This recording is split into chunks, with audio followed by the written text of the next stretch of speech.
This technique, or this sweep, we call back sweep. And it's fundamental in BJJ because the average person, when they're in your guard, if they don't know about passing and they don't know about wrestling, they're going to stand up on their feet. So it's in some ways, this sweep and the one we'll do after it, the front sweep, are more applicable in the real world than or more often used in the real world in the street than they'd be used on a BJJ mat. But the back sweep is a fairly simple idea. My partner stands up in my guard. The important thing here is that I want to grab his ankle. So I've got to keep my feet locked. So if he does get up into good posture, you see what happened to me? I was dragged in range of grabbing his heels. Once I've got hold of his heels, I drop my butt to the ground, my knees stay together.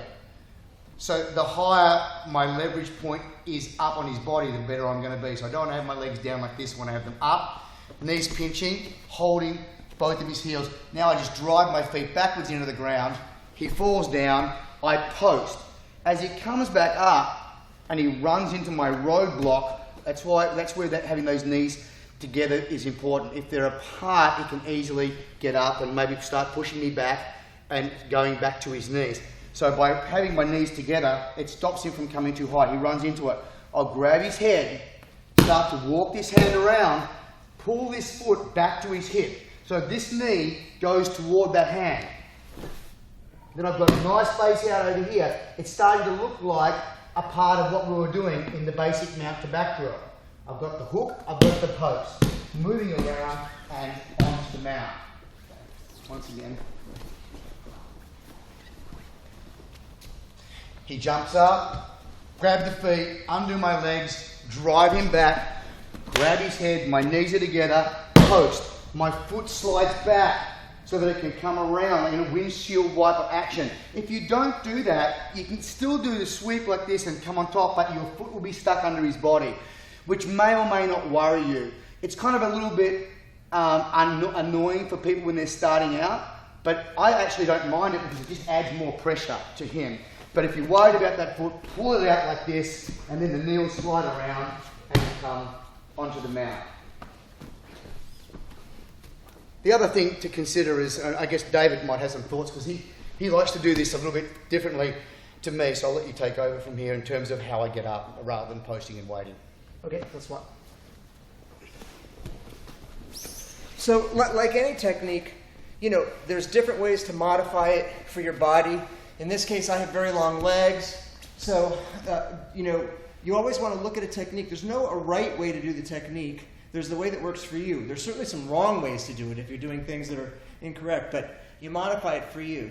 So another idea would be to drop the feet down. Now, if you're more advanced and you're aware of footlocks from here, you don't want to spend time here because I'm in a position where he could grab my foot. So if it didn't work, I would withdraw my feet and continue my guard defense from here. But I'm not going to give him time, and what I'm going to do, like John was saying, is I'm really thinking now about pushing down there. So we're grabbing the foot. So if I don't grab the foot and I push him down, he's just going to step. So grabbing as low to the ground as possible to get the best leverage, which really means pinky on the ground, right on the heels, and then chopping him down. And I like to come up as fast as possible. It's possible if you stop pushing and start sitting up sooner, you can be moving up before he even gets a chance to get up. And this is something I talk about a lot with sweeps. There's a point at which the action you're doing to create the sweep is done. Gravity has taken over, and now whoever gets the advantage, you're in this position where you have this split second where he can do nothing but fall. And if you just wait to see him fall, and now we fight together, now it becomes a fight. But if I'm sensitive to push, it's over. I'm coming up. I can get to the top before he even has a chance to react. And we'll talk about that in a lot of our sweeps. What's that sweet spot where the action you did to create the motion has now run its course, gravity has taken over, and now for the advanced person, the person who's going to win is going to be the person who jumps into that moment of action and resets the position. That goes very much to the heart of the idea of being in the moment. So once it's done, we don't overdo it, we get on to the next phase of the action rather than dwelling on like a clap. Pressing my hands together is not going to get more sound. It's all over. I need to get on with the job. And the same thing with the sweeps. I think one other thing to add is a little trick here is sometimes when a person is holding and they have some good balance and they're using this like a rope, is a little bit of a shimmy to hop them back to get them going out of balance. So we could shimmy ourselves back with a jump, jump, jump, jump, jump, and sometimes that shaking is just enough to make this technique work.